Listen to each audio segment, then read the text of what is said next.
எதிர்பாராத திருப்பங்களுடன் களம் ஜனாதிபதியாக மாலை அனுர பதவி பிரமாணம்.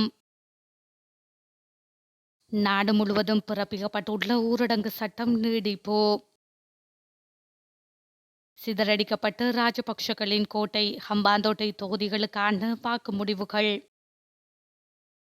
ஜனாதிபதி தேர்தலில் ரணிலின் படுதோல்விக்கான காரணம். சூடுபிடிக்கும் ஜனாதிபதி தேர்தல் முடிவுகள். அவசரமாக நாட்டை விட்டு வெளியேறும் முக்கியஸ்தர்கள்.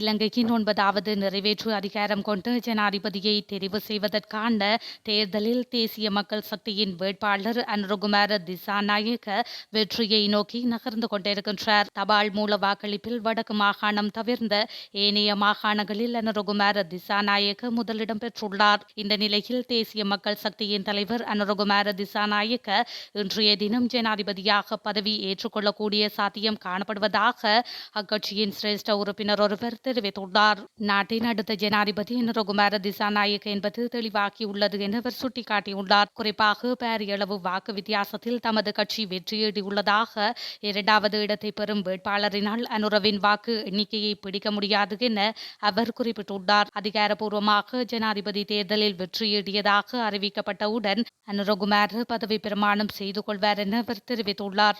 சில வேளையில் இன்று மாலைக்கு அனுர ஜனாதிபதியாக பதவி ஏற்பார் என்றும் அவர் மேலும் குறிப்பிட்டுள்ளார்.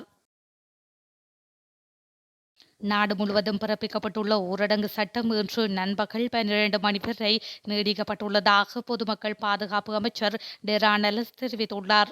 ஊரடங்கு சட்டம் நடைமுறையில் இருக்கும் காலப்பகுதியில் பயணிப்பதற்கு காவல் நிலையங்களினால் ஊரடங்கு சட்ட அனுமதி பத்திரம் வழங்கப்பட மாட்டாது என தெரிவிக்கப்பட்டுள்ளது. அத்தியாவசிய சேவைகள் மற்றும் அவசர சேவைகளுக்காக பயணிக்கும் போது உங்களின் உத்தியோகபூர்வ அடையாள அட்டையை ஊரடங்கு உத்தரவு அனுமதி பத்திரமாக பயன்படுத்த முடியும் எனவும் காவல்துறை தலைமையகம் தெரிவித்துள்ளது. நேற்று இரவு 10 மணி முதல் இன்று காலை 6 மணி வரை ஊரடங்கு சட்டம் நடைமுறைப்படுத்தப்பட்டிருந்த நிலையில் நண்பகல் 12 மணி வரை நீடிக்கப்பட்டுள்ளமை குறிப்பிடத்தக்கது. நடந்து முடிந்த ஜனாதிபதி தேர்தலில் சமகால ஜனாதிபதி ரணில் விக்ரமசிங்க படுதோல்வி அடைந்துள்ளார். இதுவரை மக்களால் தெரிவு செய்யப்படாத ஜனாதிபதியாக பதவி வகித்த ரணில் விக்ரமசிங்க மற்றுமொரு தடவை தோல்வியடைந்துள்ளார். கடந்த கோட்டாபய அரசாங்கத்தினை மக்களால் விரட்டியடிக்கப்பட்ட போதும் ஜனாதிபதி பதவி மூலம் அவர்களை பாதுகாத்தமையே அவரின் தோல்விக்கான பிரதான காரணமாகும். அரசியல் ஆளுமையுள்ள ரணில் விக்ரமசிங்க ராஜபக்ஷகளை காப்பாற்றி தொடர்ந்தும் ஆட்சியில் செயற்பட வைத்தமை மக்களை கடும் அதிருப்தியடைய செய்திருந்தது. பல்வேறு குற்றச்சாட்டுகள், ஊழல்களுடன் தொடர்புடைய அரசியல்வாதிகளை தன்வசம் வைத்திருந்தவை ரணிலுக்கு பெரும் பின்னடைவை ஏற்படுத்தியுள்ளது. இந்த செயற்பாடே தேசிய மக்கள் சக்தி கட்சியும் மக்கள் மத்தியில் எழுச்சி பெற பிரதான காரணமாக அமைந்திருந்தது. இவ்வாறான ஜனநாயக ரீதியில் நடைபெற்ற தேர்தலில் ரணிலுக்கு நாட்டு மக்கள் தண்டனை கொடுத்து பதவியிலிருந்து வெளியேற்றியுள்ளனர். அரசியல் சாணக்கியம், மேற்குலக நாடுகளுடன் நெருக்கமான உறவு, பொருளாதார நிபுணத்துவம் போன்ற பன்முக ஆற்றல்களை கொண்ட ரணில் விக்ரமசிங்க மக்களால் நிராகரிக்கப்பட ஜனாதிபதி வேட்பாளராக அரசியலிலிருந்து வெளியேறவுள்ளார். இதுவரை வெளியான தேர்தல் முடிவுகளுக்கு அமைச்ச சுமார் 20% வாக்குகளை மட்டுமே ரணில் விக்ரமசிங்க பெற்றுள்ளார். இதனையடுத்து தனது தோல்வியை ஏற்றுக்கொள்வதாக பகிரங்கமாக ரணில் அறிவித்துள்ளமை குறிப்பிடத்தக்கது. 2024 ஆண்டுக்கான ஜனாதிபதி தேர்தல் முடிவுகள் வெளியாகி வரும் நிலையில் இலங்கை அரசியல் பிரமுகர்கள் பலர் கட்டுநாயக்க பண்டாரநாயக்க சர்வதேச விமான நிலையத்தின் ஊடாக வெளிநாடுகளுக்கு சென்றுள்ளனர். அதன்படி 9/21 அன்று மாலை 2:25 மணியளவில் முன்னாள் அமைச்சர் சுசந்த புஞ்சி நிலைமை இந்தியன் ஏர்லைன்ஸில் AI 272 விமானத்தில் இந்தியாவின் சென்னைக்கு புறப்பட்டார்.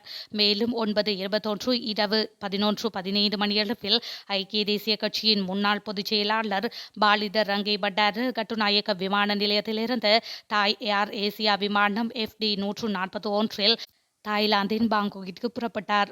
இதன் பிரகாரம் முன்னதாக தேர்தல் முடிவுகள் வெளிவர முன்னதாக சமந்த பத்ர தேரர் தென்கொரியாவை நோக்கி பயணப்பட்டிருந்தார்.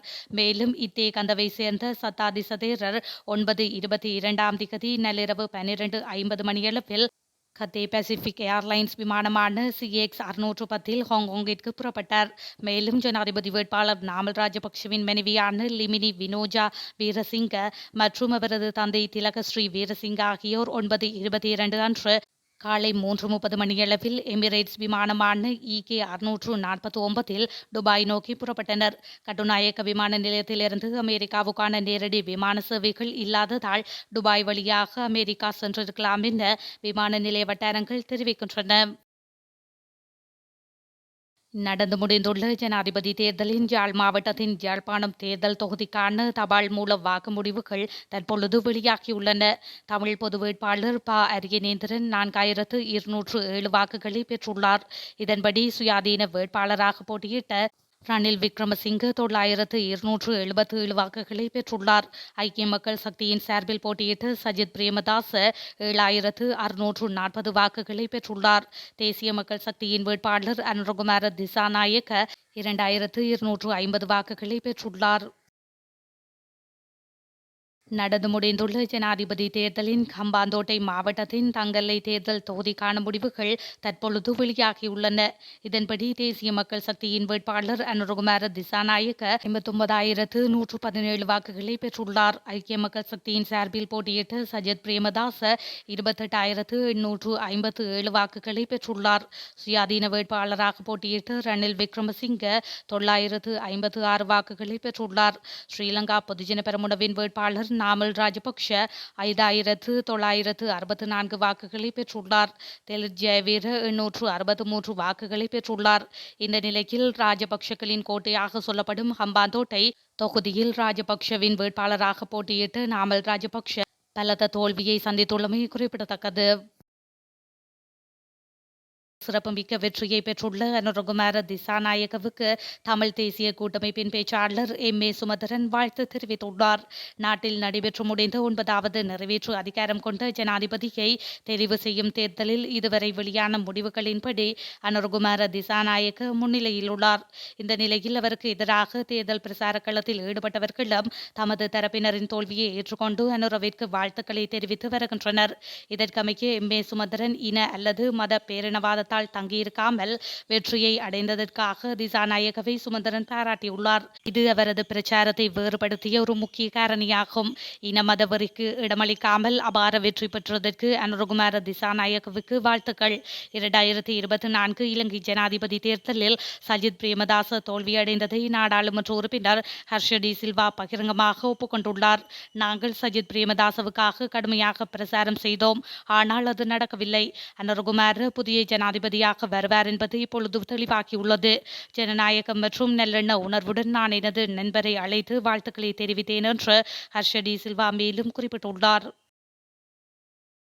அனாவசியமான முறையில் ஊரடங்கு சட்டம் பிறப்பிக்கப்பட்டுள்ளதாக இலங்கை ஆசிரியர் சங்கத்தின் பொதுச் செயலாளர் யோசப் ஸ்டாலின் தெரிவித்துள்ளார். நாட்டில் அமைதியான முறையில் ஜனாதிபதி தேர்தல் நடைபெற்றுள்ள நிலையில் தேவையின்றி ஊரடங்கு சட்டம் பிறப்பிக்கப்பட்டதாக தெரிவித்துள்ளார்.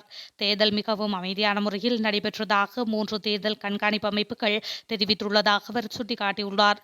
எவ்வித வன்முறைகளும் இடம்பெறாத நிலையில் தேவையின்றி ஊரடங்கு சட்டத்தை நடைமுறைப்படுத்தி கலகத்தை ஏற்படுத்த முயற்சிக்கப்படுவதாக யோசப் ஸ்டாலின் குற்றம் சுமத்தியுள்ளார். இதேவேளை தேர்தல் ஆணைக்குழுவின் அனுமதி பெற்றுக்கொள்ளாது இவ்வாறு ஊரடங்கு சட்டம் நடைமுறைப்படுத்தப்பட்டமை கலகத்தை விளைவிப்பதற்கான முயற்சி என தேர்தல் ஆணைக்குழுவின் முன்னாள் ஆளுநர் மஹிந்த தேசப்பிரியவும் குற்றம் சுமத்தியுள்ளார்.